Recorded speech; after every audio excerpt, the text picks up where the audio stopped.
দ্বিতীয় বিশ্বযুদ্ধের পর সবচেয়ে বড় ডগফাইট বা বিমানের লড়াই দেখল পৃথিবী। ঘণ্টাব্যাপী এই লড়াইয়ে মুখোমুখি হয় পাকিস্তান ও ভারতের অন্তত ১২৫টি যুদ্ধ বিমান। স্যাটেলাইট এবং রাডারের সহায়তায় প্রতিপক্ষের ফাইটার জেট লক্ষ্য করে ছোড়া হয় একের পর এক মিসাইল। তবে এই লড়াইয়ে কোনো পক্ষই করেনি আকাশসীমা লঙ্ঘন।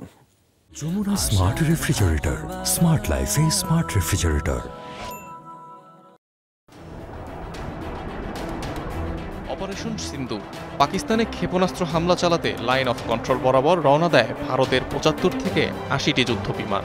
বহরে ফ্রান্সের তৈরি রাফাল, রাশিয়ান সুখোই 30, মিগ-29 সহ অত্যাধুনিক সব ফাইটার জেট, যেগুলো বহন করছে স্কাল্প এবং স্পাইস 2000-এর মতো মিসাইল।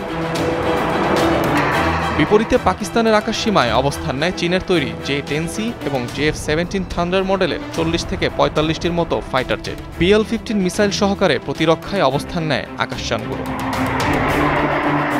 মিসাইল রেঞ্জের মধ্যে আসতে পাকিস্তানি এবং ভারতীয় ফাইটার জেটগুলো একে অপরকে লক্ষ্য করে ছুটতে থাকে ক্ষেপণাস্ত্র। ১ ঘণ্টারও বেশি সময় চলে ডগ ফাইট। কোনো সময় ১৬০ কিলোমিটার পর্যন্ত কাছাকাছি চলে আসে ফাইটার জেটগুলো। এর সাথে যুক্ত হয় ভূমিতে থাকা পাকিস্তানের আকাশ প্রতিরক্ষা ব্যবস্থা চীনা HQ-9। দুর্ধর্ষ এই আকাশযুদ্ধের ঘটনা সাম্প্রতিক সময়ে দীর্ঘতম, এমনটাই দাবি বিভিন্ন সামরিক সূত্রের।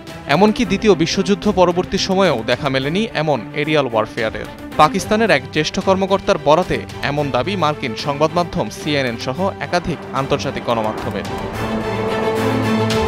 তবে আশ্চর্যের বিষয় হল, সম্মুখ এই লড়াইয়ে কোনো পক্ষই একে অন্যের আকাশসীমা লঙ্ঘন করেনি। ডগ ফাইটের ইতিহাসেও যা খুবই কম দেখা যায়।